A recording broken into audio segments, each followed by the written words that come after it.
406.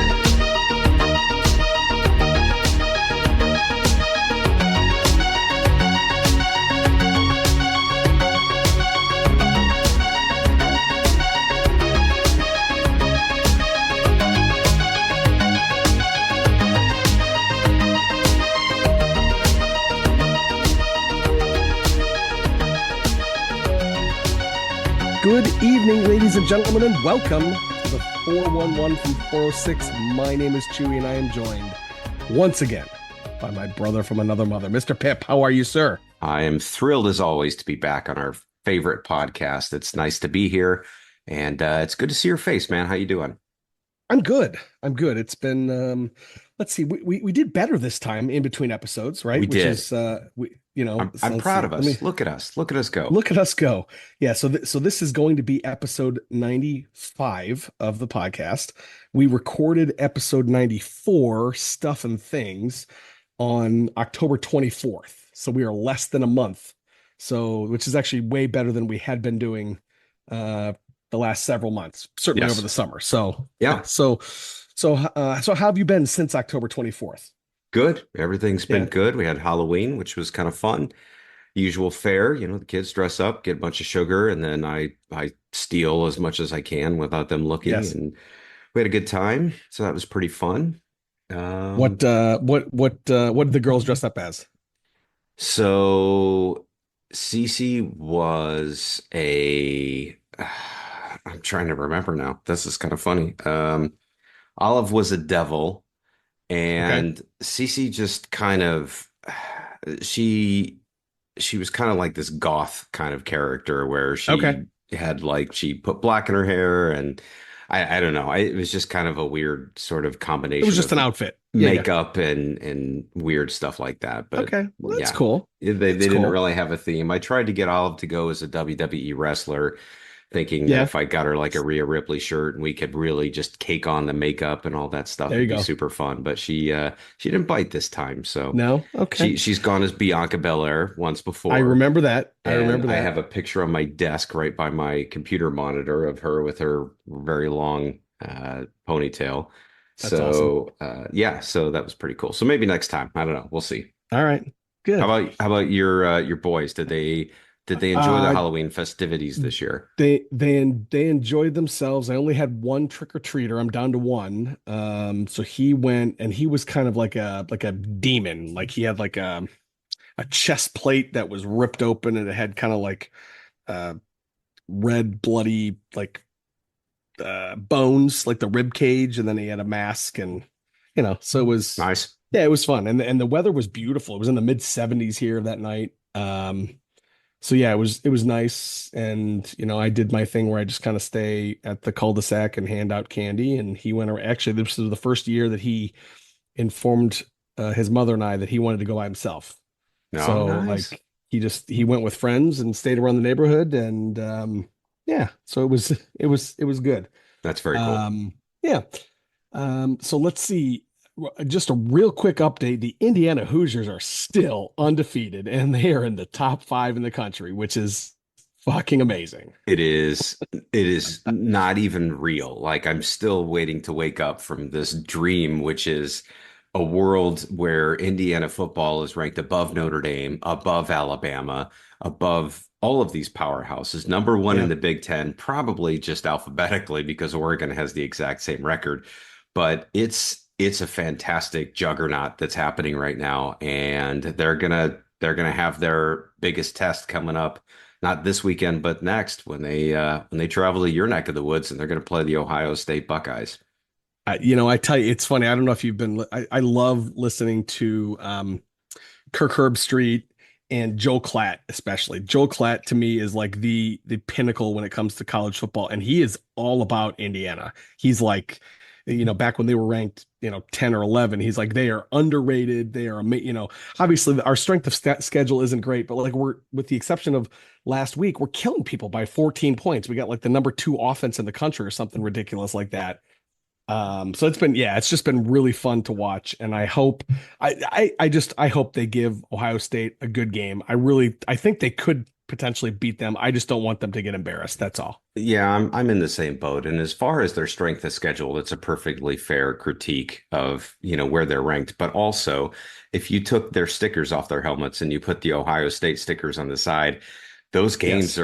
those schedules, the strength of schedules, they're not too different. They really aren't at the end of the day. But there's a lot of rhetoric going around right now, and I find it kind of I find it a little befuddling because they're like, well, the Hoosiers should be ranked higher because if they were called Georgia, they would be the number two team in the nation.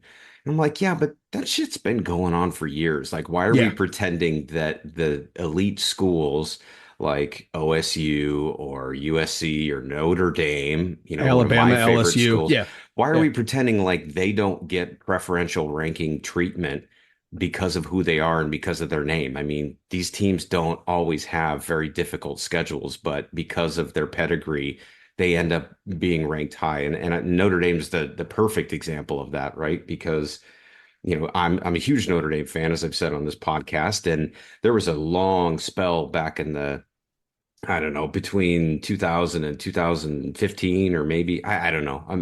My dates are wrong, but they went through a huge drought where they never won a bowl game for many, many years. And the reason for that is because they always got ranked way too high, and they were a top 25 team that probably belonged in the bottom portion of that, but they would get a bowl game against number three ranked LSU and they would get smeared like every year. So they were getting put in these bowls because of who they were and because of the number of tickets they would sell and the eyeballs that would be on the game from a viewership perspective. And it just like, they just got clobbered all the time. So I say that only to draw the point that, I don't need IU ranked any higher. It's not important to me. I don't think that is a big deal. And this discussion about overrated or Ohio State getting preferential treatment or Oregon or Georgia or Alabama, whoever, it's been that way since the beginning of time. So I don't know why this is a point of contention. Yeah, and I, the reality is at this point, I mean, if you're talking about the bigger picture, I mean, right now you've got in the top five in the country, you got four Big Ten schools in the top five. And in theory, I mean, Indiana still probably gets in if they go, let's just say they go with one loss, they still probably go to the playoff even with one loss. Yeah, because the one loss is going to come from a team that's number two in the Number nation, two. Yeah, right? exactly. And so they can't possibly drop in the rankings that far, not far enough to drop out of the playoff You wouldn't contention. think so. And they'll Not get one yeah. more win under their belts, hopefully, if they beat Purdue at home. And you Yeah. never know. Michigan and Ohio State still have to play the last game. Hmm. And I mean, Michigan's not a great team this year, obviously, but shit, I don't, Michigan, Ohio State's it's not a Yeah. foregone conclusion. So, I mean, if Michigan somehow pulled that off or somebody else in the top five lost, IU jumps back up a couple spots. So, I mean, the only way I see IU not making the playoffs at this point is if they fuck up and lose to Purdue at the end, Yeah, which I would would agree. break my heart in a million pieces. But Jesus, if Purdue's going to try to play any game hard this year, it's going to be that one, That's the right? one, right? They're going to Yeah, want to that's play the one. spoiler, and I don't blame them. I'd want to do the same. So yeah, college football is shaping up to be just a wonderful thing. You got so what we're sitting here three weeks from today from Thanksgiving. You got plans? No, I think we're just going to stick around. I don't think we're Are you? making any big plans. We'll probably have some people over and some family and do the usual, turkey and stuffing and cranberries and bourbon and more bourbon and things like that. So it'll be There you fun, go. but I think we're going to Good. keep it local. What about you guys?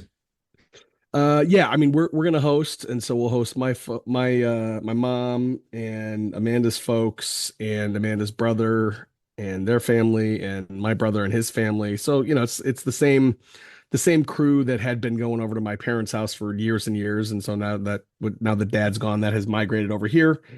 And it's one of my favorite days of the year. So Yeah, I sat down the other night and I kind of planned out the turkeys and the menu and that kind of thing. So I'm looking forward to it. I'm looking nice. forward to it for sure. Yeah, Yeah. that's awesome. So um So let's see. This is the first time I think in a while we've got a topic to talk about tonight. So we do have a topic. There are a Yeah. couple of the things I'd like to slide in there Oh before yeah, we get please. to Yeah, the go ahead. topic, if you Yeah, yeah, don't mind, because I've please. got to cover my bases in some of the other areas. So a couple things I wanted to mention. First of all, we've talked ad nauseum about music on this podcast, and anybody who's listened to it knows that one of the most impactful musicians, or in this case, composers that has ever lived, John Williams, has this really fascinating documentary on Disney Plus that just came out on November 1st, a couple weeks ago. So I wanted to just send a plug out for it because if anybody who has any level of appreciation for movie scores and how important that is to the whole storytelling aspect of cinema, I think would really enjoy this documentary, knowing about John Williams. You learn a little bit more about his life, but you just never realize some of the accolades this guy has. I mean, I think I mentioned it on this podcast again, but he is the second most nominated of all Academy Awards in the history of the business. Like the only person that has been nominated for more Academy Awards is Walt Disney. John Williams has over 50 Academy Award nominations. He's only had 5 or 6 wins, maybe only. But he's incredibly decorated in that sense. But you go back and you look at his filmography and all the things that he was a part of, and even the stuff that came way before and how accomplished of a pianist he was, and his background. It's really, really, really, really impressive. And as a music score junkie and nerd, I found it to be incredibly fascinating. They interviewed obviously Steven Spielberg and some other directors that he's worked with. J.J. Abrams was on there. They talked a little bit to Alan Silvestri, who other composers, other peers of his, and everybody just seems to think that he's the greatest thing in the world. And the crazy thing is he's 91 maybe, and he's still doing stuff. Like he's not actively scoring every movie anymore, but I mean he's still active in what he's doing. He's still conducting, he's still writing, and it definitely keeps him young. So I had to toss that out there. It's a really, really interesting documentary. That's awesome. I did not even realize that was a thing. Is it just like a single, it's not a multi-part thing, it's just like one, okay, a couple hours or Yep, whatever. just like an hour and a half documentary. It's very Okay. digestible. It's not too much, which I kind of like because the thing these days is to come up with 6 hours of footage and Right. all this stuff, and it's almost always overkill. In this case, it's perfect, and it's got a lot of great interviews. So highly recommend it. It's very good. That's awesome. That's awesome. And then the other All thing I right. wanted to bring up is in my travels this week, I drove back and forth to Ohio, as I mentioned before we started recording. I started and finished the audiobook that was written by Alex Van Halen, the memoir Oh, that he put out called Brothers, which is his sort of homage to Eddie Van Halen and everything that kind of happened with them. And I wanted to talk a little bit about it because I thought it was pretty interesting. It is something that I would recommend for Van Halen fans, but I don't know if you've followed any of the press. Well, first of all, Alex Van Halen has been very reclusive most of his life, to be honest, and especially since Eddie died 4 years ago. And he has recently come out, done a few very high profile interviews with, I think, Billboard and Rolling Stone to promote this book that he's got coming out. And there's been some pretty controversial stuff that he's said. And he has basically come out to say, if you read between the lines, Sammy Hagar is not his favorite lead singer in the group. And he doesn't talk about Sammy's stint with Van Halen at all in his memoir. Like he basically talks up to the point where David Lee Roth leaves the band and then fasts forward to the part where, Eddie dies and he's kind of dealing with that grief. But he skips over everything Sammy, the little bit that they had with Gary, and basically hardly calls him by name in that entire book. So, from that perspective, it was incredibly disappointing being a Van Halen fan of all the eras that they put out there.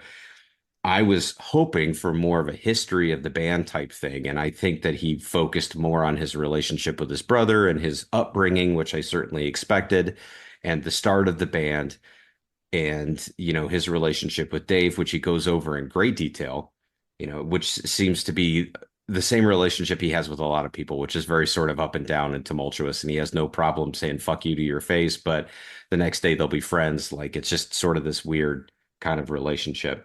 But Sammy's name, the only time he said the name Sammy Hagar in the entire book is when he noted that Sammy had opened for them in the late 70s or early 80s when they were kind of getting their start. And that's it. I mean, he basically has come out and said, yeah, I know Sammy's tour and he's not doing the band justice, which to me is the most ludicrous fucking thing I've ever heard because Sammy's the only one out there promoting the Van Halen brand right now or the music with this last tour and with Mikey and all of this stuff. So Wow. it was very, very apropos for everything Van Halen, which is very bittersweet, right? The experience of that book is very bittersweet. It was really interesting and really fascinating to hear about it, but also there's that jab in the stomach, that you kind of get with everything Van Halen these days. And it was severely disappointing and sad to think that after all these years, I mean, Al's in his 70s. Eddie, I mean, Sammy's almost pushing 80 at this point. He's in his upper 70s, and these guys still can't seem to get along or get on the same page. And so, it was an interesting experience. Wow. And so I mean that's clearly a decision that Alex has made. It's not something he did by mistake, right? To just completely so what did he not talk at all about the Van Hagar years in that memoir at all? Not a single line, nothing. It was Wow. completely skipped, and he did a couple times refer to them as, yeah, we've had other singers in the band, and that was pretty much it. Like he basically said, all of our creative energy stopped after Dave left that first time, and that's it. And he basically doesn't give really any credit to Sammy, which to me is really, really strange because the band was unbelievably successful when Sammy joined it. So Yeah. it's not like I can understand if he doesn't want to go into great detail with the whole Gary Sharon bit because it was one album, didn't last very long, wasn't successful, commercially panned. The fans weren't into it. That makes sense. Like I still think he should have talked about it, but I would understand that he didn't. But the Sammy Hagar era, which lasted a decade, he basically just doesn't even acknowledge it in any way, shape, or form. And it's clear that he's pissed at Sammy about something. And I have to Yeah. think it's probably because of Sammy's book that he wrote. When was it? It was like 10 years ago at this point, Oh, I think. that you talking about Red, Um, the book Red? yeah, I think that's what it Yeah. was called. And Sammy has an entire chapter that is dedicated to that very disastrous 2004 reunion tour that they did, where Eddie was just a complete fucking mess. And Sammy doesn't Yeah. hold a lot, excuse me. Sammy doesn't hold a lot back when he's talking about Eddie and how completely whacked he was that whole time and how he Yeah. wasn't acting like himself and how people were legitimately scared of him. I actually, as after I finished Alex's book, I went back and I listened to that chapter of the audiobook from Of Sammy's Red. Yeah. of Red, where he talks about it's called the samurai hair, which if you remember back in 2004, Eddie was so whacked out of his mind, he actually like pulled his hair up above his head and wore it like a samurai for like most of the time. And it Yeah. just looked so weird and bizarre. And Sammy didn't really hold back a lot on that. And I can only think that maybe Alex took exception to that because uh he doesn't seem to want anything to do with him, which is funny because Dave has done equally, if not worse, things to the Van Yeah. Halen brand and to Eddie. But I think Dave will always be in Alex's heart because Dave was there at the beginning. Like everything that they went through together in the beginning to start that band, to rise to stardom, and all of that stuff. I think that there's some kind of forgiveness, some kind of amnesty that Dave gets as a result of that. But I mean, he doesn't want anything to do with Sammy, and it was really a huge bummer. I was gonna say that I mean my feelings around Sammy. I love Sammy. I'm a Van Hagar fan first, and that really bums me out. I mean, I knew that they weren't on speaking terms or weren't good or whatever, but just like to completely ignore 11 years of that band, which I would argue are some of the best years of that band. Certainly some of the most uh, successful from a chart perspective, from a Yeah, musical perspective, right? absolutely. Um, yeah, that God, that sucks. That's a bummer. That's a Yeah. bummer. It's it is again par for the course. It is exactly what Van Halen is. It's all very Has bittersweet, and it yeah, all the good comes with a handful of bad, and it's yeah. just this really dysfunctional family that it's a bummer because the fans are diehard. I mean, they're so devout to this band, but they just can't do right by the fans. They just can't. Yeah. Has Sammy responded to that at all? Not that I've seen. I Yeah. am kind of waiting for something to happen. But maybe Sammy just says, you know what, fuck it, just leave it alone. But I'm sure somebody somewhere will ask him the question, hey, Yeah, did you read for Al's sure. book? Like he's gonna keep getting that question until he spouts off, and then he's gonna say something. I mean, Sammy can't really hold back very long. Right. He's eventually gonna, give his 2 cents on it, and I'm sure, that will further divide the fan base. But at this point, you know, Well, it's not, the damage is done, obviously. yeah, I was gonna say it's not like it can get much worse, right? I mean, it's like at least Yeah. between Eddie and Sam, Yeah, or right. Alex and Sam rather. Yeah. Okay. So there Well, was that. is okay. That being said, is that book worth listening to? Yeah, I think so. I definitely Is think it? it is. Alex narrates it, which is pretty cool. And there's some good stuff in it for sure in terms of, they're coming up. It gives you a lot more context on their family dynamic, which I think was pretty rough. And, the sense that, you can kind of understand why they were so close with each other. And, Okay. they were just they were complete shit kickers, their whole lives. So it's not really surprising that they're, Alex is quick to just, completely ignore the people that aren't really close to him. I think that's just kind of part of his DNA. But the stories that they talked about, coming up there were pretty good, and some stuff that definitely made me laugh out loud, some funny stories. And yeah, so I mean, I don't know. I don't know if I would recommend it to you specifically, just because I know you're more of a Sammy fan, and you're Right. literally not going to get any of that in this book. If you really want to hear about Alex and his, his grief and how he's kind of still dealing with all of that, then, there's definitely a huge part of that book that is dedicated to that. Okay. All right. Okay. I will. Maybe I'll add it to my list here. And if I got a road trip that I can go on, I'll maybe It's a I'll do that. short book, so Is it's it? only Okay. about 6.5 hours or something like that to listen Okay. to. So too, it's not too much to swallow for sure. Okay. All right. What else you got? You got any other topics to hit before we get into our No, I list don't think tonight? so. Let's No. let's. I mean, we haven't had a top five in like it feels like a year at this point. I It's don't it's know. been it's been a minute. You're gonna Let's tell let me me go here back. because I can I tell will. you, I can see your eyes. You're already looking to see when the last time we did a top five was. It's not been a Um, year, but it's been a minute or it, two. it has been, yes. So it's well, it was in June. It was actually episode 92. So it was actually uh fewer episodes ago than I thought, but it was June since we haven't been great I was gonna about say recording schedule. 92. How are we not at Right. 100 if we did Right. 92 5 months Yeah. ago? So that was the top five video game franchises. Okay, Um, I like that. but I would say we haven't had one like this in a while. So yeah, let's get into it, and I'll let you kind of explain what it is, and then we'll just get into it. Yeah, so I guess I'll start by saying I was a little hesitant about doing this because typically our top fives are our favorites, right? It's the things that we really love to talk about. And one of the things that I love about this podcast is that we don't really focus on being negative. This isn't a clickbaity type, salacious podcast where we're acting like we know everything about everything and just tossing shit around to everybody.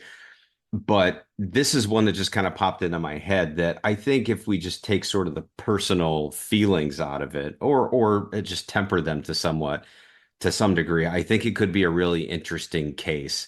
And I'm really fascinated to see what our how much in alignment we might be with some of these. But I just kind of thought about it on the spot when we were trying to come up with topics, and I came up with the top five most disappointing sequels of all time.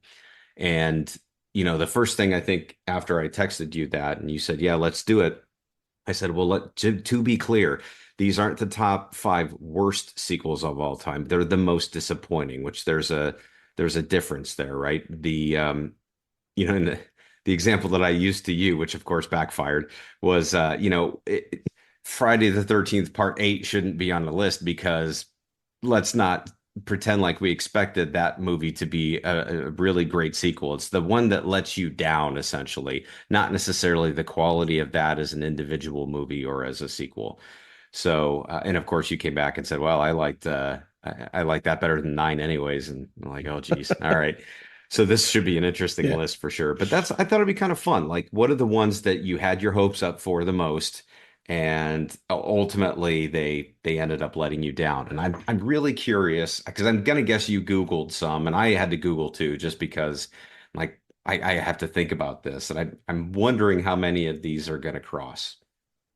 Yeah, so I think it's a really important distinction too between this is not the worst sequel out there. These are disappointing sequels, right? And so at least in my mind, that doesn't mean that there aren't good films on my list. There are good films. They just weren't as good as I thought they were going to be, i.e., they disappointed me. So, Yeah. um, yeah, let's see. Of the top five, hmm, I don't know. I mean, this could be interesting. I'm gonna guess two. I'm gonna guess we have a really solid chance to have two overlaps. One of them, I think, Okay, is almost a guarantee. okay, If we thought now, obviously considering sequels don't have to be the second movie. It could be any movie correct, in the correct, series, correct. as long as it is a sequel. So Yes, I'm thinking one for sure, and a second one that if it crossed your mind, I think you would put it on here. I think the yeah, only thing that defines my list very clearly is that with all the movies that I have, the one before it was a really good movie, in my opinion. It was a movie that I yep, really liked because yep, that's obviously the definition of being disappointing, right? Like the last yes, movie set me up for something that I was really hopeful for, and then this one that we're going to talk about yep. ultimately let me down. I think two is fair. Um, Do you agree though? Do you think we're going to be a little different? I know there's at least one that probably won't be on your list. I'm thinking, yeah. I can pretty much guarantee I have one that will not be on your list. Okay. The other four on my list absolutely could be on your list. Okay. All right. Um, I'm excited and about and this. and my honorable mention absolutely could and very well may be on your list. Yeah. So, Uh-huh. yeah, okay. Well, let's just two is a good bet. We'll stay at two. I'm not going to go over that, but we'll see. Okay. Well, It'll be interesting. why don't you kick us off? Because I'd love to start with hearing what your Okay. number five favorite disappointing, well, no, I shouldn't say favorite, Right. most disappointing sequel. Most disappointing sequel. Okay. So, how can I? So, in the late 80s, early 90s, comic book movies were a novel thing. They weren't what they are today, right? We didn't have DC. We didn't, I mean, we had them, but we didn't have the Avengers. We didn't have the Infinity Saga, those kind of things. The first really big comic book movie that we had that I can remember, if we're not counting Superman, was Batman in 1989. Batman in 1989 completely changed the movie going experience at that point. It was then followed up in 1991, I believe, by Batman Returns. And my number five is the sequel to that. It is 1995's Batman Forever. Now, this is not certainly not the worst film in the Batman saga, that version of it. Because I think Batman, what was the next one after that? The next one after Batman and that was Batman. Robin. Batman and Robin was clearly worse than Batman Forever. The reason this was such a letdown for me was because Batman and Batman Returns were both awesome. And I could not have been more let down with the swapping out from Michael Keaton to, in this version, Val Kilmer. which was just terrible. The other thing that really bummed me out was this particular movie had two of my favorite Batman villains of all time in Two-Face and the Riddler, and they did an absolutely horrendous job with those two characters in this movie, in my opinion. Jim Carrey's Riddler was funny, haha, and he was just he was very true to the like campy 1966 Batman, right? Tommy Lee Jones as Two-Face was absolutely just despicable in my opinion. It was a highlighter version. It was a neon green. The colors in this thing were bad. The score was bad. They tried to put too many villains in here. They threw yeah, it was bad. And it was so and again, I was on such a high from Batman 89 and Batman Returns with the Penguin in 91 and I was so let down by this. I just remembered being walking out of that movie going, "What did I just watch?" And then I was just further let down a couple years later when I got Batman and Robin. So that's number 5, Batman Forever. That's an excellent choice because I feel very similar to you in that sense. I mean, it goes without saying, 1989's Batman was I think, the real Kickstarter into what became, the comic book craze. It would be a little while because it wouldn't really be until X-Men until things really started to take off on a high level, in my opinion. But, Batman Returns comes out, and I'll be honest, I didn't like Batman Returns as much, and it took that one a little bit to grow on me. But after a while, I kind of realized what they were going for, and I looked at it a little bit more objectively, and I think that it really grew on me over time, and I do think it's a much better movie than I thought the first time I saw it. Batman Forever is a complete fucking dumpster fire. It's terrible. The Val Kilmer recast, and I don't remember why Michael Keaton didn't do this. I can only assume it's either because A, he was done with Batman, or B, it's because Tim Burton was not involved in this movie because Tim Burton did direct the first two. And then he's like, I'm done. I don't have anything left to do here. Or maybe there was, see, I can't remember. I'd have to go back in He history. produced this one.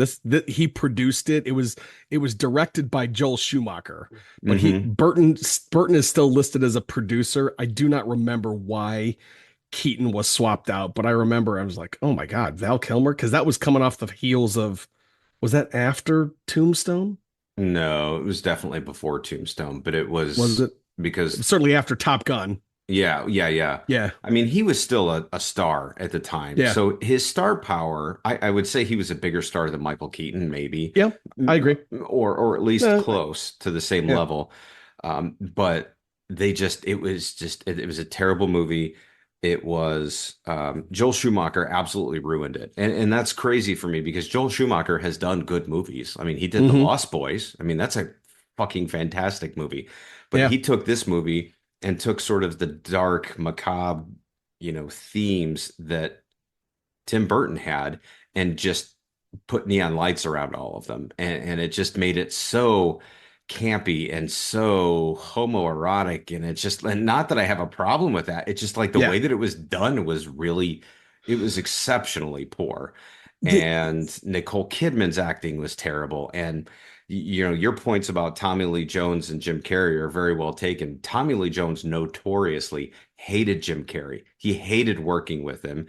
You can just tell that Tommy Lee Jones did not want to be anywhere near that entire set. Like immediately regretted the decision of being a part of that movie. I think Jim Carrey was the most interesting part of it, but he was doing his Ace Ventura shtick. I mean, like that he was huge at the time, like massive. Jim Carrey was. I think this was following Ace Ventura and Mask, and this was one of his next big movies.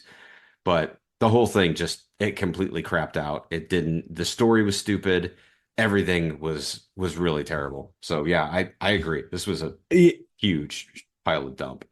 Yeah, one last thing, and then we can get, and I want to get into your list, but like I think as we're talking through it, the thing that bums me out so like those first two movies were they were and you mentioned it, they were dark, they were grimy, they weren't quite as quote unquote realistic as like the Batman Begins, the Dark Knight Rises trilogy, but they were certainly more realistic than any other comic book movie that we'd really had in the past. And this one, to your point, Schumacher just like threw up neon all over it, and you're like, and it was really back to that Batman 66, which again isn't bad, but when you're coming off of Batman and Batman Returns, it was just such a left turn. It just yeah, just was the definition of a disappointing movie. So. Yep. All right, my friend, your number five. What do you got for us? All right. Well, for my number five, this is a movie that came out in 2003, directed by a guy named Jonathan Mostow, who I don't know and don't think he has directed a single movie that I liked. One of the most disappointing movies I've ever seen, Terminator 3, coming off the heels of arguably, as we have discussed, the greatest sequel of all time, which was obviously Terminator 2, Rise of the Machines. This movie, I'm sorry, Terminator 3 is Rise of the Machines. This movie is, it's, I kind of wished that before I had thought of this topic that I had gone back and rewatched some of these movies because I haven't seen any of them in a long time, for good reasons because For I obvious hated them. reasons, yeah. But this movie is one that very clearly took a different direction. I think this is the first one that didn't really have any input from James Cameron. I'd have to look at that to be sure. He obviously didn't direct it because I just mentioned that. He may have a producing credit. I don't know. They may have given him that just out of courtesy. But, the No, lack of James Cameron's uh, contribution to this franchise was felt very, very harshly in this movie because it was terrible. It They could not recast Edward Furlong. I think that was really more not their fault, but more Edward Furlong's fault because he had had a lot of issues with substance abuse and things like that. And from what I heard, I think I listened to his podcast with Michael Rosenbaum, and he had said something like he had signed a very strict contract with the studios that said if he got caught doing anything stupid, they would fire him immediately. And that's mm, essentially exactly what happened. And so Edward Furlong wasn't in the movie. They recast with a guy named Nick Stahl, came in and played John Connor. And I'm a big anti recasting somebody. It just takes me out of it right away. And in this case, it was a terrible recasting. I don't know if Nick Stahl's a good actor or not, but in this case, he didn't embody any of what really was there. They brought in the evil Terminator was a female, a liquid female Terminator. I mean, it was just, it was terrible. I think, but the thing that I think that I hated the most about it is they totally shit all over the second movie by doing this because the second movie was all there is no fate but what you make it. Like fate is up to you. Like your future is open. It's make your own future, that kind of thing. And then at the end of this movie, basically they just totally went back on all that. It's like, nope, it's Skynet's gonna happen no matter what. Like we're gonna lock you in a bunker because the end of the world is happening no matter what. And it lost all its heart. Linda Hamilton wasn't in the movie. They unceremoniously just killed off her character, and she wasn't in it. And was just it was a pile of shit. It was terrible. It was very disappointing because up until that point, you had Terminator 1, which I think is still a fantastic fucking movie. Terminator 2 being one of the greatest sequels of all time, and then this one. And unfortunately, it never really got back. It never got better. I mean, actually, it did get better than Terminator 3, I do think, but not by a whole lot. And the franchise, which I think is still the first two movies are still fantastic. The franchise has more bad movies than good at this point, and Terminator 3 was the one that really started that. yeah, I would certainly agree with your take that the franchise at this point has more bad entries than good. I agree with that 100%. I don't know that I was as uh, as down on this one as you are. I agree it's not remotely close to number two, which again I agree, I tend to agree with you. I think it's probably the greatest sequel ever. Um, the problem that I always had with this was Kristanna Loken as the Terminator, not because it was a female. I had a problem with she wasn't convincing in that role, and like who played the liquid metal? Was it Robert Patrick in the Correct. second one? That dude, I can't quite put my finger on it, but like he embodied that machine. You know what I mean? Like, and it was the walk when he was the cop. It was just like it was mannerisms, and there was just something about Christina. And again, she might be a great actress. I don't know. She just looked very. She never looked comfortable in that role. And I understand it's difficult to play a robot, right? You're not being human, but there was just something about it that I looked in it, and it just didn't look. It never looked right. And um not to mention the plot holes and I didn't particularly I didn't have a problem with the recast so much. I had a real issue with the fact that they killed Linda Hamilton off screen. I think she died from cancer, is what they said. Um, you know, but I think Arnold was pretty good in it. But what really bummed me out was the very end, where to your point, it's just like it was like literally nothing mattered. Like it was going to happen, and Arnold's entire job in this movie was to get them to a bunker where they could just survive. Yeah. Okay. Yeah. And I actually don't hate that idea. I just hate that it is so opposite of what they did in the last Right. movie. Yeah. Like in and of itself, like it was kind of a neat twist, I think, when you think about it, that he was, ultimately he was trying to protect them by doing that. But it just like it almost made the second movie worse because they just shit Hmm. all over the idea of that. And I share your thoughts about Christina Loken, Kristana Loken. I'm not sure how to pronounce her name, but I think her problem was her performance was trying to mimic or ape too much of what Robert Patrick did in the last movie. I don't Maybe. think they graduated the evil Terminator role to something next level, right? So obviously the very first movie, Arnold was the Terminator, but he was very limited. He was still flesh, but he was synthetic and android underneath. And then from one to two, they come up with this whole liquid metal thing, which is fantastic. And then they didn't really up the game at all from two to three. They changed the gender and they gave her a few extra weapons and stuff, but ultimately the creativity behind, upping the stakes didn't it became less about the Terminator and it became more about the story, which is okay if you got a good story, but they didn't. Right. Yeah. No, I agree. So All right. you're number That's a good four. pick. Let's see. My number four. All right. Um, this one has a real good potential of being somewhere on your list, I think. Okay. It is a film that we have talked about on this podcast. It's a film that we've talked about ad nauseum on this podcast. It's a film that we did an entire episode Oh, on this podcast. It okay. is 2017's Star Wars: The Last Jedi. Yep. Um, Now, I will preface this by saying, again, even though, again, and you can go back and you can listen, it's episode 48 where we did a deep dive into The Last Jedi. I don't necessarily think this is a bad movie. And I'll preface and I'll qualify that. Um, there are some good things in this movie, right? This isn't just a terrible movie. But in the framework of this particular podcast, coming off of The Force Awakens, which we both loved, that film did fan service the way fan service should be. It gave us everything, yes, it was effectively a retelling of New Hope, and that's fine.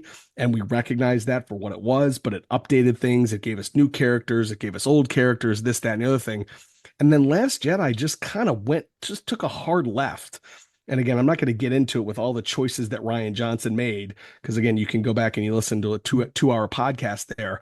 But I had such high hopes for the Star Wars universe, and specifically the ending of the Skywalker saga after The Force Awakens, and I just couldn't have been more let down by a movie that effectively only had probably two scenes that I thought were acceptable in some way, shape, or form.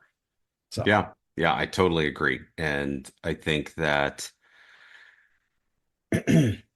the one of the we were kind of set up, I think, because Empire Strikes Back was arguably one of the, also arguably one of the greatest sequels of all time. So following The Force Awakens, we had every reason to believe, oh, like this is the one of this trilogy, the second one. So they're going to take all the things that they did in the first one and they're going to polish it and it's going to be even better and it's going to end on a sour note and it's going to launch us right into the third one and we're going to love this ride. And we both came out of it thinking that's not really what happened here. They made a lot of choices that we didn't agree with, and everything you're saying is 100% accurate. There, in the framework of a movie, it's not bad. It's not poorly directed. It's not wrong to have one of the main protagonists have this character arc of crisis of faith and things like that, but you don't fuck with Luke Skywalker. You right. just don't do Yeah. that. Right. There are some things that are too sacred. And I don't know if that might just be my opinion. I've heard a lot of people say this is a really good movie and the fanboys just need to shut up. But in my opinion, it might be a good movie. It's not a good Star Wars movie. And I may or may not have additional thoughts to share on that All right. later in my list. But All yes, right. I What, I agree 100%. It's that was an unbelievably disappointing sequel. yeah. Cool. What's your number four, sir? All right, my number four is one that I don't think will be on your list because I'm going to guess you haven't even seen it, but it was one that this is a little bit unfair because I did like the previous movie. However, it's not like one of my favorite movies of all time, but it had me interested in what was going on in the DC universe in modern times. And so I'm like, wow, I can't wait to see where this is going. And this was one of the bright spots in the Snyderverse that I'm like, I'm anxious. Let's see how this goes. But Wonder Woman 1984 was the biggest fucking pile of shit. It was offensively bad. It was so terrible. I have you seen it? Like I'm presuming, but have you actually watched it? I have seen it. I Okay, have okay, seen it. good. It's the one with Kristen Wiig, right? Correct. It is. So this came out in Yes, it's 2020. god awful. This came out in 2020, and I maintain this is the worst fucking thing that happened in 2020, including COVID, because this movie was garbage. It was hot garbage. And Patty Jenkins is by all accounts a decent director. The first Wonder Woman movie, it's a good movie. And it was the one sort of ray of hope that I had in the Snyderverse of this rebooted DC, you know, uh, universe for lack of a better term. I didn't really care for Man of Steel. I mean, I thought it was okay, but it wasn't that interesting overall. Batman versus Superman didn't do much for me. Um, I was really hoping that Wonder Woman was going to be the next big thing because the first movie was really solid. This second movie was so stupid. Like I can only hope for Patty Jenkins' sake that the studio just came in and said, "No, we're going to do what we want to do and you have no creative control over any of this," because the bad guy of this movie finds a dream stone, I think is what they call it, and his superpower is that he grants wishes. His the dream stone grants wishes, and so the bad guy gets the dream stone and turns himself into the dream stone so that he can grant wishes. But the thing is that every wish that he grants, he gets to take something back. And then Diana wishes for Steve Trevor, which, by the way, still, God, that's a terrible name. Steve Trevor, because Chris Pine's character from the first movie dies, but she wishes him to come back to life. But his consciousness goes into the body of some other random guy. And then she bangs him. And then, like, I don't know, maybe this guy's got a family or a girlfriend or something. And, like, there's just a lot of really questionable decisions around like what they're doing in this movie, and then they get in the jet plane and fly overseas and she just closes her eyes and wiggles her nose and does this I dream of Jeannie thing and the jet turns invisible. Like, what the fuck was that? Like, where did these powers come from? And it was just like one thing after another was this just like a combination of head scratcher, knee slapper, like this is the dumbest and most hilarious thing I've ever seen. And then eventually at the end, I mean, the bad guy making wishes, like there's so many holes, like so many plot holes and story holes that come with that. It was just, it was beyond stupid. And I feel bad for, uh, oh shit, what's his name? Blanking, the Mandalorian. Pedro Pascal. Pedro Pascal, thank you. Pedro was the bad guy in this movie. So Yeah. he got sort of saddled with this really terrible script, and it was just I still to this day. So I will recommend to all of our viewers, there's this really great web series called Pitch Meeting on YouTube. Go to YouTube and search Pitch Meeting, and it's this guy who sort of have you seen these? I'm sure I I've don't sent think it to so. you. No. Really? Oh God, they're amazing. So they're all like 5, 6 minute videos, and it's the same guy playing two sides of the story. And one of them is like a studio executive, and the other one is the writer of the movie. And they basically just make fun of, bad movies, or they make fun of good Okay. movies, the stupid parts of good movies or whatever. And the pitch meeting for and the writer's like, I got this story for a Wonder Woman sequel, and he's like, oh really, what is it? And then it just kind of goes back and forth, and they expose all the really stupid parts of it. Of all the pitch meetings that they do, the Wonder Woman 1984 one is my favorite one because it exposes how fucking terrible this was. And it's shocking to me that this made it to the screen. But yeah, that's my number four. It's really more offensively bad than it is disappointing, but I had to throw it in here because I Yeah. just want everybody to know how stupid this movie is. Yeah, yeah, I can't disagree with anything you said there. I watched it. This, if I remember correctly, this was one of the first ones that was redirected to a home video release. Like it was in the can and ready to go to theaters pre-COVID, and then it was released on HBO Max, maybe. Yes, it This was was one of the absolutely because that's how I okay, saw it. I did not go to okay. the theater to see this, thank God.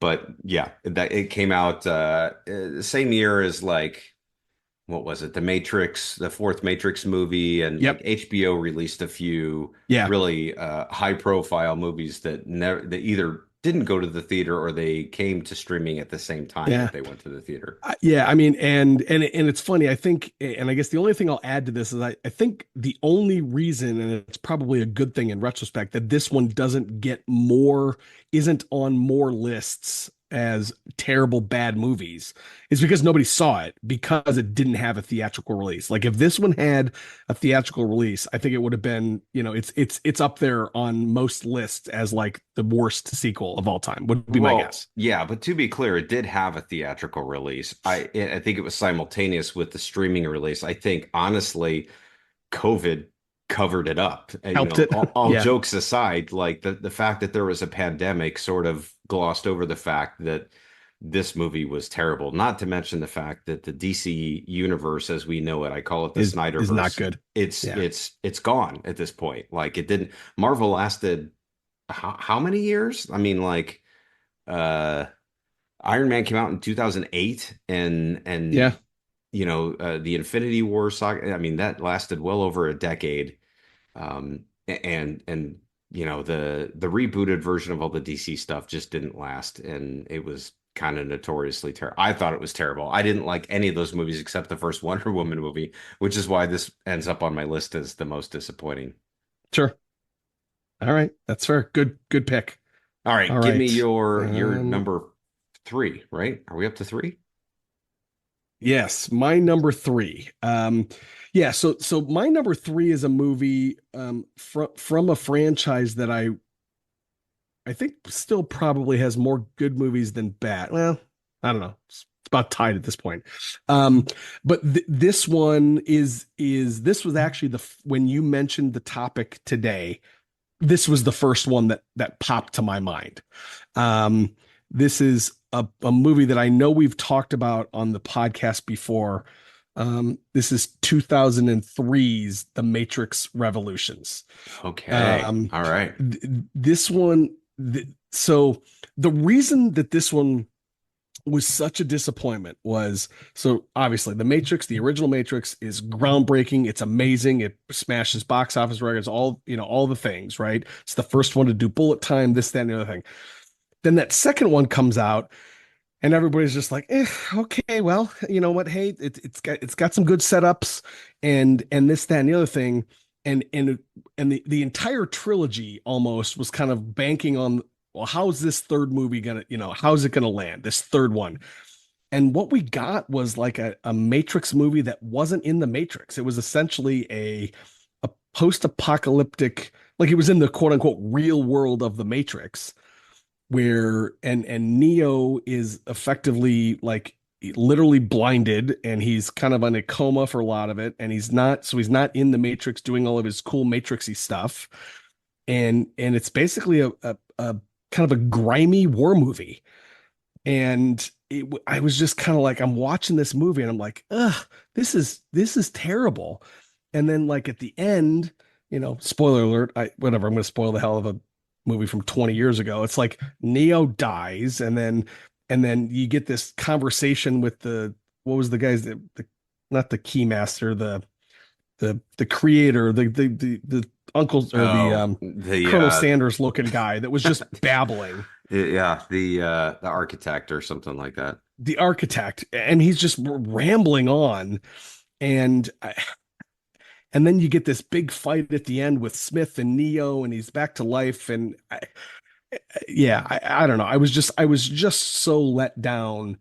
And again, to be fair, it's because of the highs that the original movie started us on, and it could almost only go down from there. So like that's fine. I wasn't expecting something better, but I was, after that second movie, I still had really, really high hopes for how this trilogy would end. And if you remember correctly, that movie I think was filmed back to back with the second one. And then like we knew it was one of the first movies that I can remember that like we knew the date of the third movie even when we were going to the second one. Like it was already, the release date was already out there. So I was like, oh, it's part of the entire story going from two to three. In fact, if you remember how the second one ended, it was really a very big cliffhanger where Smith was had infiltrated outside of the Matrix in the real world, like he was on the Nebuchadnezzar. And yeah, I was just infinitely let down by this movie because again, it was kind of an interesting war movie, but it was a non-Matrix war movie. It was just a grimy, like, and then not to mention the like big sex orgy scene that you get in the middle of this in Zion. It was just bizarre. Yeah, Yeah. big No, letdown. that I agree. I think it was it was an unsatisfying finish to the whole thing. The um it, it did some really weird Jesus-y stuff, which I guess maybe you could say that that's kind of been there the whole time, but it was a little bit more overt, I think, in the third movie. Um, and I think that the the biggest sort of discount that I give it is that I was just bored. I just lost Yeah, interest through this movie. And the first Matrix movie was such a uniquely interesting new story told in a new way with everything came together in such a beautiful fashion that I almost wish they never would have made a sequel to that movie. But that third movie, by the time they got there, it was too they just kind of sort of forgot about the Matrix. They forgot about the fun and the interesting parts of bouncing back and forth between those worlds, and they focused on this little sort of Civil War type thing that was going on between the machines and the people and all that stuff. And it just like it's one of those movies I don't even remember it very well because I couldn't commit any of it to a memory. I remember there was a big fight scene like in the streets or whatever towards the end, hmm and it should have been this most epic thing, but I don't think it ever got better than that scene in the second one where he fights like 100 Agent Smiths and when after he talks to the Oracle and all that stuff. That scene is great, but like I felt like they were just trying to build off of that, like the more is better type thing, but they forgot about the quality. They only focused on the quantity. And yeah, I agree. That one almost made my list. It was super close, but yeah. ultimately it did not. But yeah, that was That was severely disappointing because I wanted that to be the next Star Wars. Like I wanted that to be the next Yes. franchise that I really like gave a shit about. Like, oh, this is exciting. I'm going to read extended universe books around this whole thing. Like I'm all in. Like give it to me. And Yeah. they couldn't stick the landing. Yeah. All right. So what do you got for your number three? All right, this is the one. Well, no, this is not the one. This is one that I definitely thought would be on your list, and it still very well could be. And if it's not, I'm going to be a little bit bummed because I feel like you and I are kind of simpatico with some of this stuff. But this movie was a giant fucking disappointment. And in the series that this exists in, I'm going to go ahead and say this is the only bad movie in the series. In my opinion, I think so. In 1990, Rocky 5 came out and was an absolute shit movie. It was terrible. It was really bad. Sylvester Stallone to this day doesn't have a lot of good things to say about it. It was directed by John Avildsen, who's the guy who directed the first, Academy Award winning Rocky movie back in the late 70s. Like it's got everything that it should have. Talia Shire came back for this.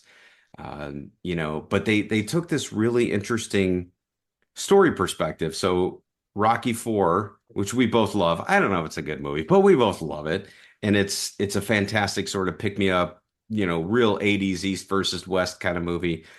And Rocky was at the height of his career at that point, and then Rocky 5 starts and he loses everything. And he starts off with basically nothing. And I don't remember how. I'm trying to remember how he lost all his money. Was it just like some bad accounting or something like that? It's Bad been a business while. I don't deals. remember. I don't Yeah. remember it, but basically he has to go and move into a shitty house with his family after having all of this, this lavish lifestyle and all of that. And he meets Tommy Machine Gun Kelly. What's his Gunn. name? Tommy Gunn. Tommy Gun. Of course, Tommy Gun, Tommy Machine Gun, Tommy Morrison in real life, the real Yes. life boxer, and trains him. And it becomes this story about he becomes a little too close to him, but neglects his own son, who is played by his son, Sage Stallone, rest in peace. But like this is a Rocky movie where Rocky doesn't even fucking get in the ring. Like it's so bad. And they have this Don King like character who steps in there. And of course, they killed off Apollo Creed in the fourth movie. So like that buddy element of it isn't there. And they have this, Talia Shire gets involved and she's just like, she does her typical thing where she yells at Rocky and then he gets his shit together and he does the thing. But it's just like, it was a, it was a pile of trash. It was such a bad movie. And it was a really fall from grace. And I will say that it is a unicorn in itself that Rockies 1, 2, 3, and 4 all had, they were decent movies. They changed throughout the scope of that time. And Rocky 5 sucked. Rocky 6 came back and was a really good movie, in my opinion. So it was interesting and unique in the fact that it actually the franchise rebounded after that terrible movie, which by no account should have ever happened. But it did, and it did really well because they waited for the right time and they did that. But this isn't about the best comeback movie. This is about the worst sequel or the most disappointing sequel. Rocky 5 is my number 3 on that list. Yeah. I mean, Rocky Five is an awful movie. It's really bad. It's not on my list. It was one of the ones that was Really? on my yeah. It Because was one of the ones that well, but you'll I think when we get to my last okay, two, I think okay, you'll okay. understand why. But I know you love Um, Rocky. Like I know that's I got a do. Oh, real I do. close soft spot to your So heart, right? I do. And so I absolutely do love Rocky. I actually think Rocky 4 it's my favorite. It's my favorite of the entire Rocky franchise. And again, to your point, is it a good movie? No, maybe not, but it's my favorite. I would rather watch Rocky 4 than any of the other movies, including the first one, which the first one gets all the accolades, right? I Hmm. don't think that's a particularly great movie, personally. It's just a little bit slow for me. Again, I understand it's the Oscar movie and blah blah blah. Um, I guess the ultimately the reason I didn't put it on this list is I didn't really have any expectations for Rocky 5 after Rocky 4. You know what I mean? Like Hmm. to me, Rocky 4 was the pinnacle. And I Okay. was just kind of like, I was like, oh, they're making another Rocky. Great. Like I wasn't excited about it. You know what I'm saying? So that's why Yes. I ultimately didn't, I wasn't excited, so I couldn't get disappointed about it, I It guess wasn't is a why it's story not on that this list. it wasn't a story that needed to be continued. It wasn't like a Right. cliffhanger that it's like, okay, I'm banking on this next movie being great to make this whole story something that's really amazing. And Rocky is a great example of every movie that they made could have been the last movie that they made. Like there was nothing that needed to be continued. It Right. was just it was a Hollywood thing, right? We got to keep telling this story. Right. So yeah, so but no, I can't disagree with anything you say. I will say interesting crossover here. The Don King character in that movie was Richard Grant, who was also in a movie that we already mentioned on this podcast. He was in Jason Goes to Hell. He was That's the right. coroner that That's ate right. Jason That Voorhees' heart. So he also he played ate Jason his heart. Voorhees, ironically enough. Yeah, So that is um interesting. I okay. love it. I love it when So it all comes together. So, ironically enough, you mentioned an actress that is in my number two, which I bet you didn't see coming. So, Oh, I didn't see coming, but I feel like I know what you're going to say now. okay, so this movie is from 1990, Hmm. um, and it has arguably the greatest, certainly one of the greatest casts of any movie that we've talked about tonight by far. Probably has the greatest director. It's directed by Francis Ford Coppola, written by Mario Puzo, starring Al Pacino, Diane Keaton, Talia Shire, Andy Garcia. It's The Godfather Part 3. And this is one of those ones that, as I said in the open, isn't a bad movie per se, but it's coming after, now, admittedly, quite a bit after, right? Because this is 1990 and The Godfather Part 2 was what, in the early 80s ish. Yeah. Yeah. It doesn't Prob it doesn't matter for the my point is there was quite a bit of time, right? no, Um no, 74. 70, okay, 1974 was okay. Godfather 2. And The Godfather and The Godfather Part 2, I mean, Godfather Part 2, you could argue might be a one of those movies that is where the sequel is better than the original. You can make that argument. Yeah. Um Even if it's not, the first and second movie are masterpieces in my opinion. And the third one was such a letdown from that and which is why it's on this particular list. It's to me it's such a letdown from that, not because it was a poorly made film, but when you get all the firepower from a direction standpoint, a writing standpoint, an acting standpoint, you get all those people back and then you get a movie that's just kind of substandard. And again, I understand it's substandard when you're comparing it to two masterpieces, but I was really, really let down by this movie to the point where I've probably only seen it maybe one and a half times. I haven't watched it in probably 25 years. And just because I remember being so bummed and so disappointed, it's just really, really slow, if I remember it correctly. And I just never I never went back to it because I was so disappointed in it. Yeah, this is notoriously one of the worst sequels of all time, and I honestly haven't seen it in probably 30 years. I don't Yeah. remember it very well. I had considered it for my list, but the only reason I left it off is because I have not seen it in so long. I can't remember why it was so terrible. I remember Sofia Coppola's acting was really bad. They had some really interesting storylines about kind of incestual type Hmm. stuff, right? Like Andy Yeah. Garcia was going after trying to court Sofia Coppola, and they were like cousins or something like that, which is just Yeah. super awkward no matter what decade you're making your movie. Um, And I think they made some interesting choices with Al Pacino's character. And Al Pacino played Michael Corleone much older, I think, than he was at the time, because he would obviously go on to make more movies. And, I'm sure from a performance perspective, it was fine, but I think the studio had a lot more input into what was going on there. So it couldn't just be what Francis Ford Coppola wanted to do.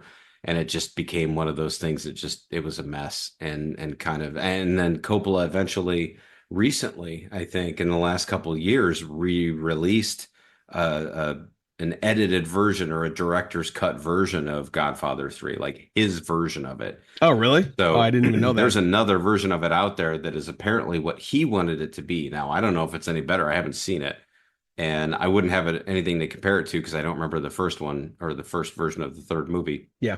So I do want to go back and revisit that. I just recently listened to Al Pacino's memoirs, and that was actually really interesting too. I'd like to bring that up on another podcast because that Okay. was much better than Alex Van Halen's book. It's just in terms of, the things that I learned and how insightful it was. But yeah, I mean that's a pretty solid pick. That's got to be on most people's top five most disappointing Yeah. sequels list for Yeah. It sure. was just such a bummer.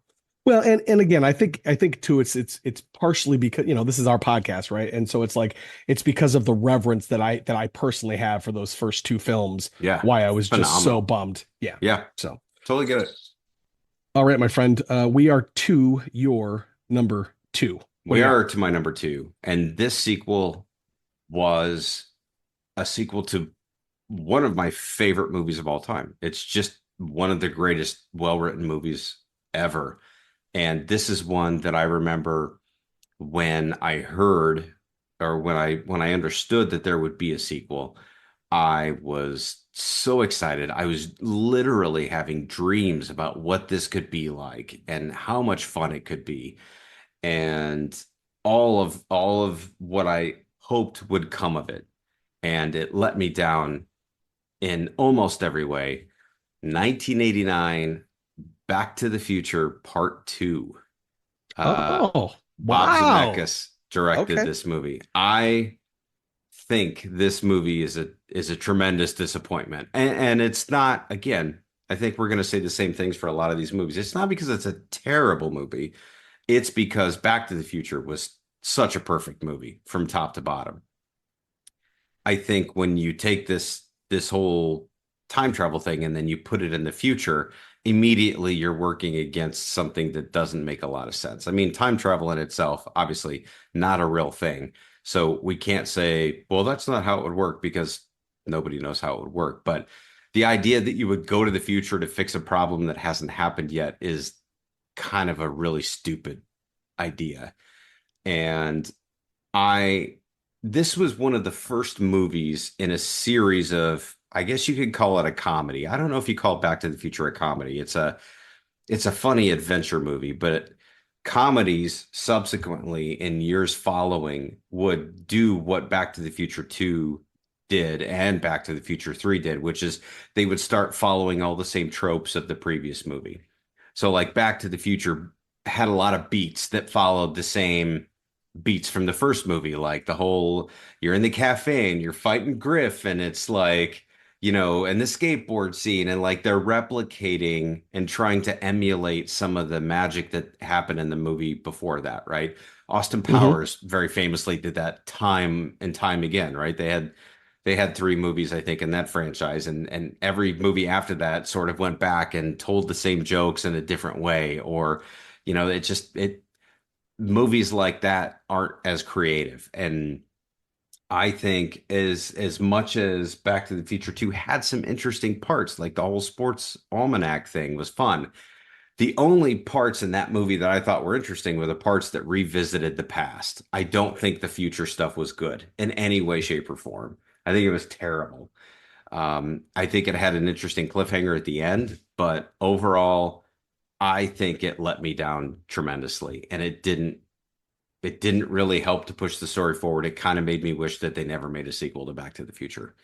So that's my number two. Bob Zemeckis, Michael J. Fox, all the same cast, almost everybody the same. Yeah.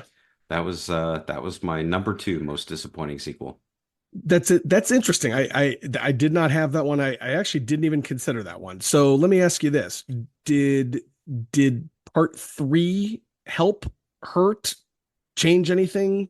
Didn't or were you just out at that point? I thought it was worse than Back to the Future 2. I know there's Okay. a small subset of people who think that Back to the Future 3 was just so much fun and so great, but again, they repeated the beats in Back to the Future Everything. 2 that Yeah. repeated the beats in Back to the Future 1.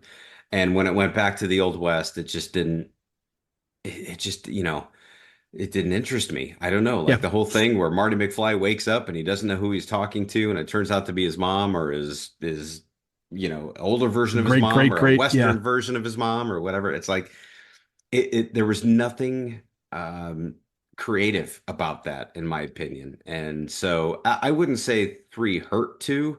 Three was just like, okay, clearly we're out of ideas. We're just trying to make Right. more movies because Okay. it didn't do anything to push ahead the story of Marty McFly. I didn't Right. think so. I didn't feel that. Yeah, so it's interesting. I do not remember how I no, I take that back. I remember when I watched part two, and you're a bigger Back to the Future fan than I am. But I love that first film, and I remember being really excited for that second film, and I remember being confused after I watched the second film, like remarkably confused. Like I didn't understand the forward and back and sideways. Like I just didn't understand the mechanics of time travel. Again, when I watched it in 1989. So it was not remotely close to as good, obviously, as the original. I guess I wasn't as let down as you are, but I was very, very confused, right? And I would also agree that three was just kind of meh. Like it was there. I don't know where else I would have preferred them to go, but I was not a big fan of the ye old west, right? I don't know where Yeah. else we'd go that would be interesting, but no, that's a really good pick, and like I said, one that I didn't see coming, which is always exciting. Like when we do these lists, I like that. It may So be a little controversial. I don't know. I'm sure a lot of no, people like that movie, but to me, it just kind of felt like, oh gosh, we're just repeating the same beats yeah, in a different time frame, and there was no pushing forward the story. It really didn't do that for me. And again, there was some recasting in there that I didn't like, but ultimately that wasn't the problem. I think that they just I don't think they should have made that movie. I know why they did. I don't blame them for it, but a lot of money. it did nothing. Like to me, there are Yeah, more bad Back to the Future movies than there are good, and that's disappointing. That's that a huge that bummer. is a bummer, isn't it? Yeah. All right. So All hey, right, we are at the end of this. We are at we your are. number one most disappointing sequel. And so far, okay, so before we get to our number ones, what have we haven't actually crossed paths yet, have we? Well, no, I don't. In our No, top not five. officially. Nothing Okay. official. Okay. No. That's a little surprising to me. Yes. Okay. So, this is now I thought long and hard about this one because this is a relatively new film, and I was trying to make sure that the recency effect of this film isn't or wasn't why it was on my list. And I thought long and hard about it, and I don't think it is. It's a film that we have talked about. It's the second film on my top five that we've done a deep dive on. Okay. I know where And this is and this is going. and this is the end of my list, and this is Halloween Ends. Okay. This movie is my all-time most disappointing movie. Now, I will preface this again by saying it doesn't mean it's a bad movie. In fact, on our last episode of the podcast, I told you I rewatched this movie You did, and which I is what and I makes this a surprising right, choice. and I enjoyed it. But if you recall during that conversation, I what I said was I went into it this that and on that viewing kind of without the baggage, without worrying about what it was going to be in relation to the other two movies in the trilogy. If you can watch this movie without that baggage, it's not a bad movie.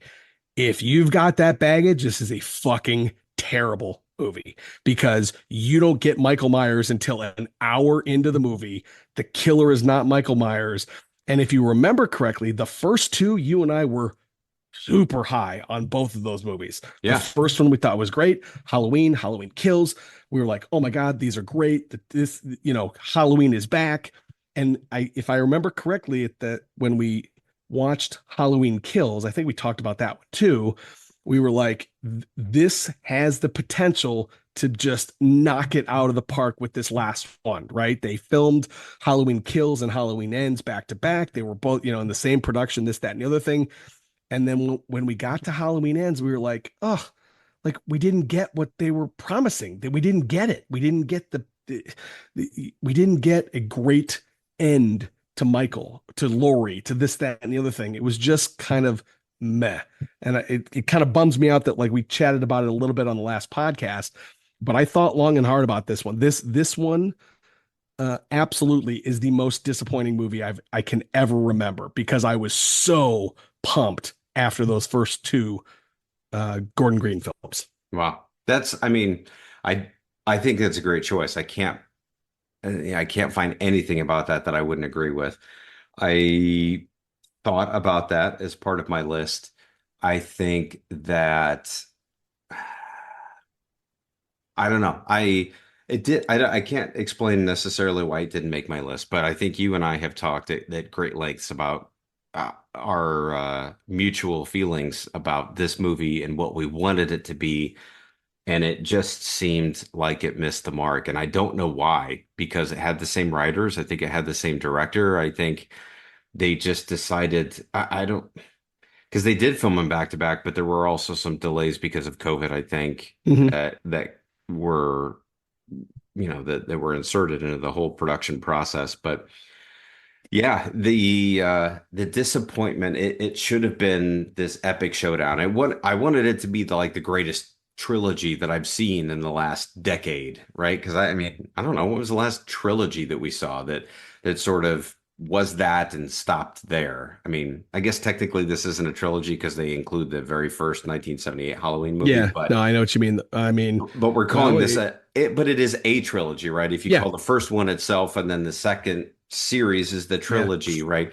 Like when was the last time we had a trilogy that just kind of stopped there and we were really happy with that? I think we were really hopeful that this was going to be that kind yeah, of thing because we knew, well, I mean, the title of the movie told us Halloween Ends yeah. means that it's probably done. Although Jamie Lee Curtis recently said never say never, which I was saw that. interesting, Yeah, but I think she's just fucking with us.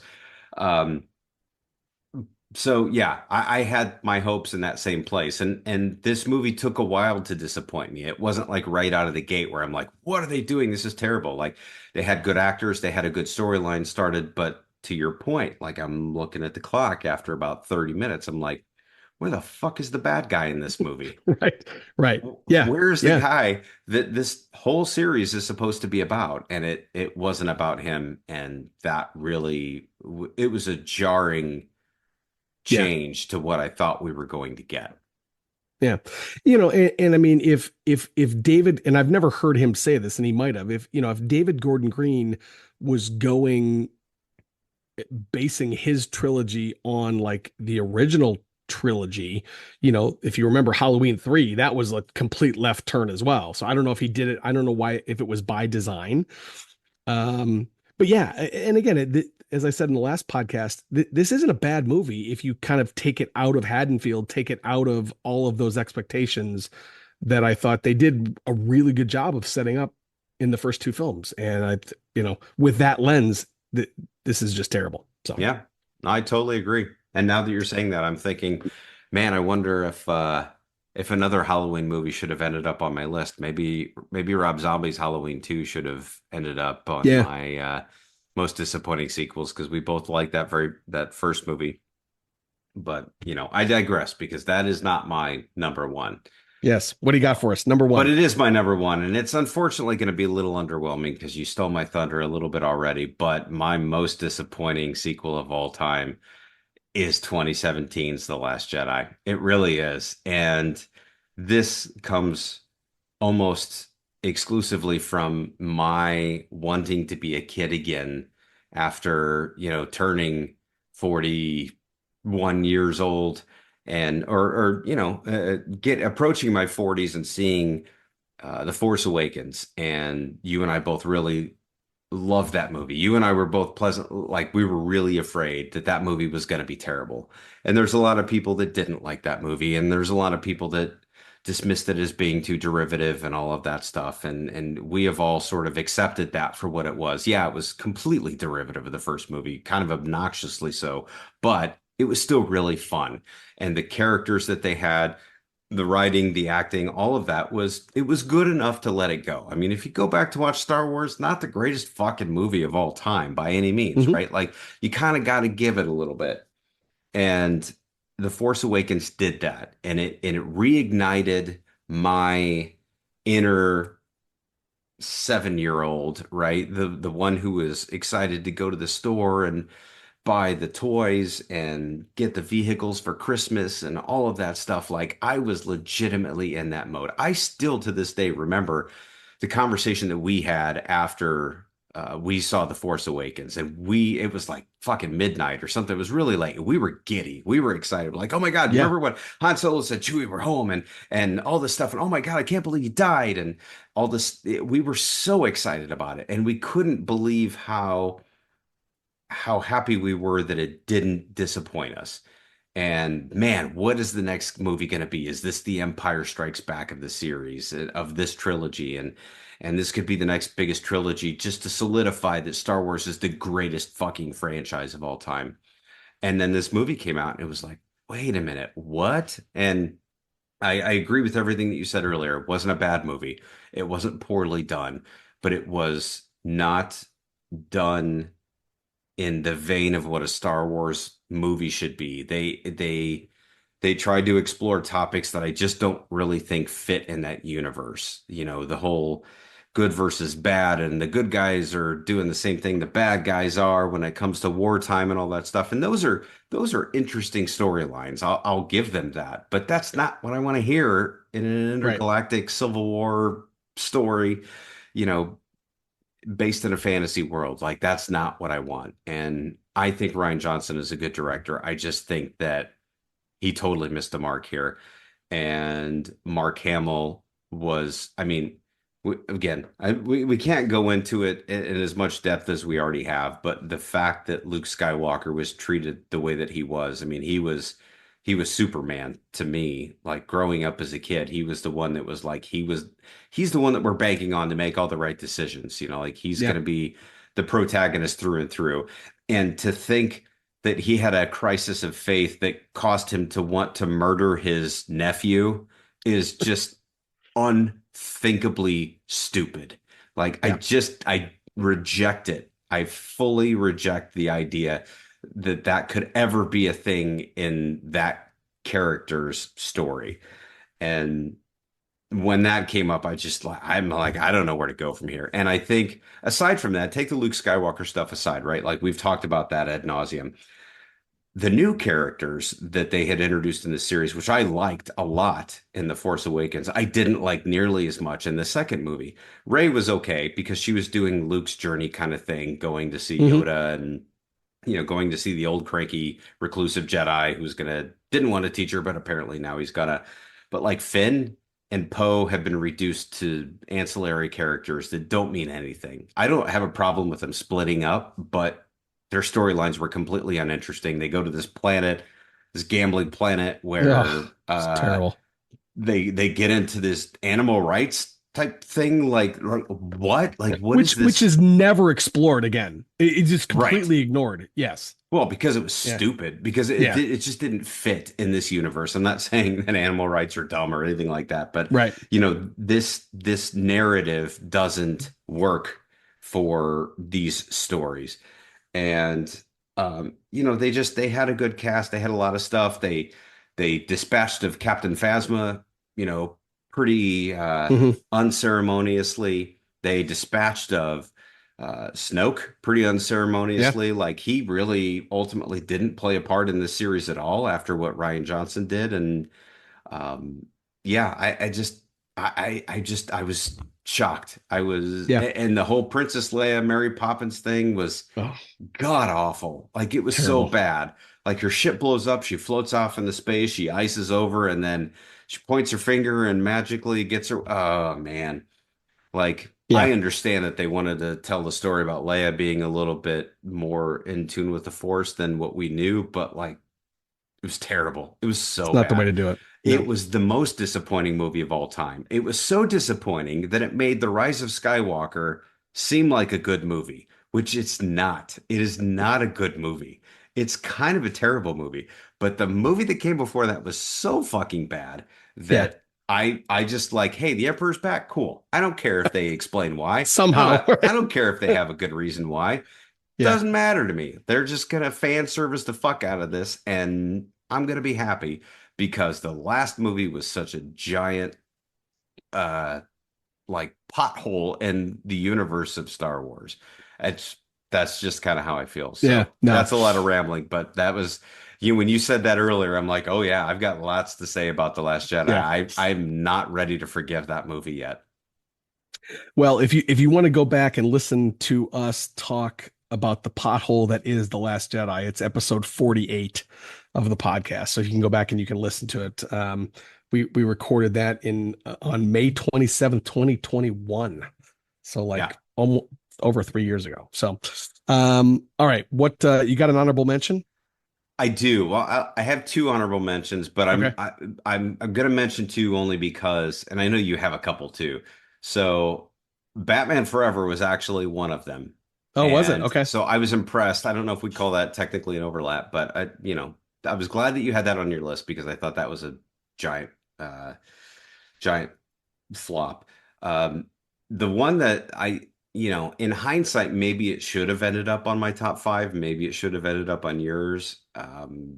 But Indiana Jones and the Crystal Skull Hmm. was a huge disappointment because the movie before that, in my opinion, was the best Hmm. Indiana Jones movie of all of them. I think The Last Crusade was fantastic, or at least it was the most fun and one of the greatest experiences. I still remember seeing that in the theaters after my birthday in 1989. Like it was just so much fun. The Crystal Skull was a giant letdown because it was the one that followed one of the best movies, and we kind of thought, how could you go wrong with Spielberg directing and Harrison Ford coming back, and Karen Allen apparently is going to be in this movie, and like it's going to be amazing. Yeah, he's a little bit old on the older side, but we'll figure it out. Like, well, everything will be great. And I know a lot of us came out of that movie thinking, oh God, that was Yeah. not at all what we were hoping it would be. And so those are my Batman Forever was kind of like my pseudo honorable mention, but the Crystal Skull I think is the one that I'm really leaning on because that could have ended up in my top five pretty easily. Okay. Crystal Skull is my honorable mention as well. Yes. Yeah. It, it was just such a, and again, that's kind of another one that like if you take it out of the Indiana Jones mythos, right? It's like it's a stupid, just kind of turn your brain off popcorn movie. It's Yeah. not a good movie by any stretch, but it's like it's actually worse because it's in that franchise, right? Um, the other I got two other ones I'll throw at you real quick. Yeah. One is what you're gonna laugh. One is Superman 4, The Quest for Oh Peace. my God, that was going to be on my honorable mentions Yeah, too. yeah. That's That movie is god awful. it's it's Nuclear Man might be the worst villain ever. It's terrible. And the reason I didn't put it on this list was because Superman 3 wasn't great. I actually really enjoyed Exactly. I enjoyed Superman 3, but like it's not a good movie. No, it's terrible. It's yeah, it's such a step down from Superman 1 and Superman 2, which that I could that I didn't again, I didn't have very high expectations, so I couldn't be disappointed by 4, but God, it was fucking terrible. That's the exact Um same reason I didn't put it on yeah, my list is because okay. Superman 3 was not a good movie, See? but Superman 4 is objectively terrible. The budget's super low. The special effects are ridiculous. The Yes. fact that Christopher Reeve is flying around in outer space with Mariel Hemingway, who is a normal human being just floating And she's around in fine. space. Like Yeah. they just ignore all rules of science and logic, Yeah. and it's so bad. But Yeah. yes, that's a good one too. Yeah. And then the other one that I put on my list is one that we actually I think we talked about on the last podcast, and I know you've never seen is The Exorcist Part 2, The Heretic. Um this movie is, and it's weird because so I actually didn't see the second one. So I had seen the first one. I saw the third one, and the third one is probably my all-time favorite horror movie, bar none. Sure. And then I was like, oh, like the first one is a classic. Everybody loves it. The third one I think is amazing. So I went back to see the second one, and it's god fucking awful. It's so bad. And so again, I didn't see it in order. So, I certainly would have been remarkably disappointed had I seen number two after number one. I'm actually shocked that they made three after how bad two was. So I'm glad they did, because again, they ended up making my favorite horror movie of all time. But number two is just terrible. It's not even worth watching in my opinion. So Yeah, and you're right. I still have not seen this movie to that day. yeah, And you and I have talked about that a couple times. And at this point, I'm not sure I'm going to invest the time into doing it. It just doesn't, yeah. If I haven't seen it at this point and it's a terrible movie, yeah, it's not worth then it. why? Why bother? Right. Well, that was fun. I mean, for a topic that is disappointing by its nature, that was Yes. more enjoyable than I thought it would be. How about that? Oh yeah, absolutely. It was super enjoyable. And I want to be clear, like I don't want to do a lot of these topics where Yeah, we're being negative about things, but at the same time, we're having fun joking around about and most of these movies are pretty old, right? Like The Last Jedi is the newest one on my list. No, no, that's not true. Wonder Woman 1984 was the newest on my list, but that one I have no qualms about being yeah, negative. But like, Back to the Future 2, Rocky 5, Terminator 3, like those are all 20 plus years old, in some cases 30 plus years old. So like I think the statute of limitations is fine to kind of shit on some of those movies, but at the same time, like I'd rather talk about the things that I love. But it's hard to add the right weight to this podcast talking about the things we love without talking about the things that we don't love. So for sometimes we sure. have to kind of explore both sides of it. For sure. Well, let's see. Like I said, this is going to be episode 95. We're marching towards 100. I'm not sure that we're going to get there by the end of the year. I really don't care, to be honest with you, because if we don't, then that means we're going to start next year right around 100. So that's pretty fucking cool too. So I originally I was like, yeah, we really got to push to put it in, but if not, it's not the end of the world in my opinion. We'll get there, and it'll Yeah. be a spectacular event. It will not be disappointing as these movies on our list tonight As were. this one was. All right. That being said, that's Mr. Pip. I'm Chewie. This is the 411 from 406. Aloha, bitches. Adios.